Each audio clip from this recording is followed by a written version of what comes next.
I'm Bobby Edmonds. I'm president of the company. Here at the company, I go by Robert. That's how they know me. I'm Debbie Edmonds. I am Bobby's wife. Yeah, a lot of people ask me, say, how come your last name is Edmonds and your family owns Sam Rust Seafood? And so it's my mother's father. Her maiden name was Rust. And he, back in 1937, decided he's going to start selling fish off the docks. And prior to that, my father, he worked at the Newport News shipyard, where most men in this area worked growing up.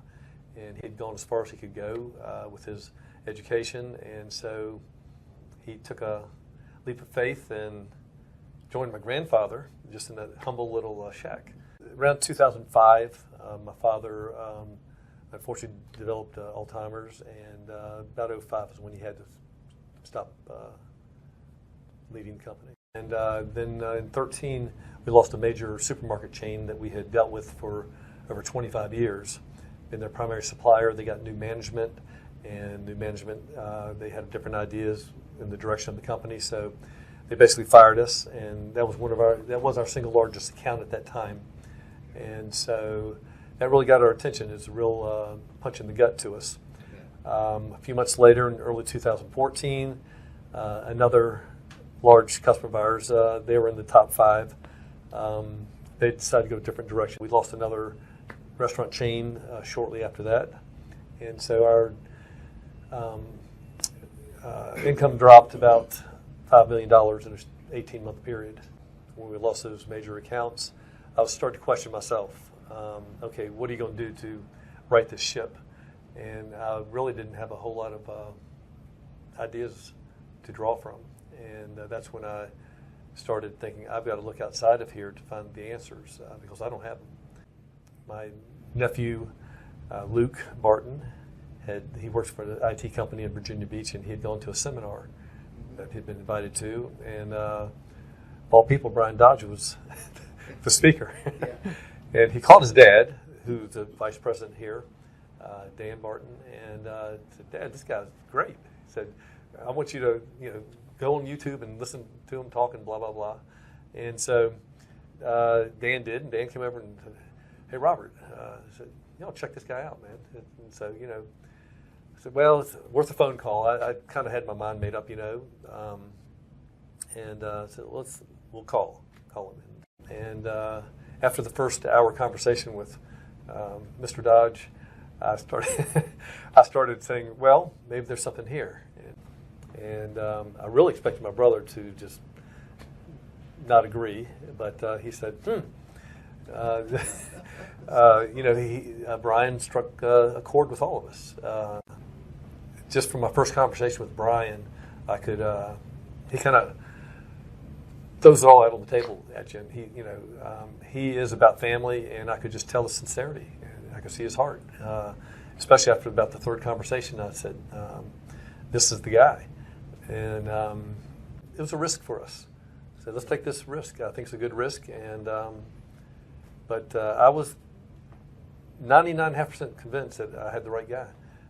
I thought it was a lot of money, but we, listening to him with all the issues that going on, we knew something needed to change, and just after evaluating both options, I just agreed with them. It just come to a point where you just got to go for it.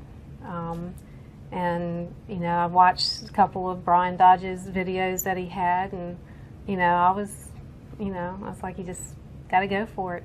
It was kind of funny. I didn't expect what he did. He showed up, and him and I, we had a long conversation, and he said, "I'm gonna just kind of roam around."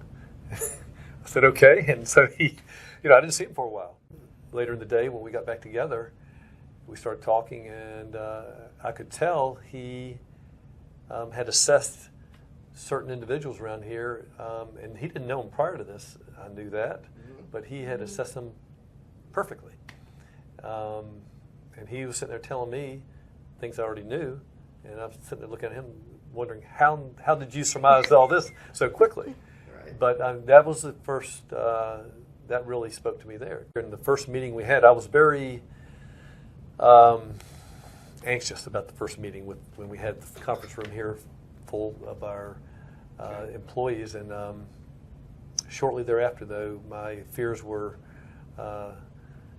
squelched because as I saw people's reaction and their faces, expressions, and whatnot as he was speaking, I could see he was reaching into them, and I knew I'd made the right decision. He talked about family. He started out the family business, and basically, you know, this is a big family here, you know, and that's what he was teaching everybody. Then he would throw in there, you know, he was a little squirrel. You know, I can't do it like he does it, but, you know, the head goes off the side, you know, and but he kept it light, and everybody was laughing, but everybody walked out of the room different. They learned a lot. I wish I could remember some more details, but it was about what a great family I came from, and I did come from a great family, and what a great family to work for, and we were all on the same team, and pretty early on, we'd have discussions, and one of the main themes was let's put the right people in the right positions. Part of the process was a DNA talent assessment, which I thought was a little hokey pokey at first, but then after we did it, I was like, wow, I'm a believer now. I can see, especially when I got my own, and I said, yeah, that's me. I'm a lot more confident now in where I'm going with the company and where the company's going, and I see a future for it, and that's the biggest thing there, that, you know, we do have a future. My ultimate goal is to set it up for the next generation, to take over the business, keep it profitable, and have them ready to take over a business, because I didn't understand what it was like on this side until I was immersed in it. I wish I'd done it 10, 20 years ago.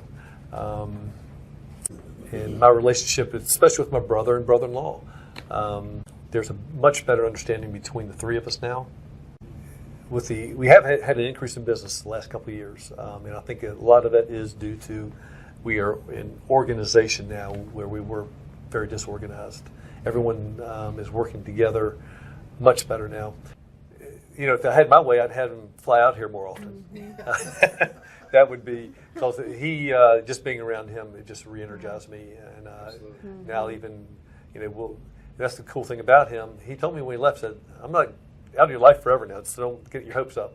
But, you know, every time I hang the phone up from talking to him, I just get re-energized. It takes me back to something he did or said. I mean, I've seen a difference in him as far as like being able to spend more time with family. He actually took Labor Day off, which is like a miracle, to actually take a holiday off, you know, because normally holidays are busy and he feels like he needs to, you know, to be here. So that was a nice surprise that we were able to have a long weekend. So it was nice.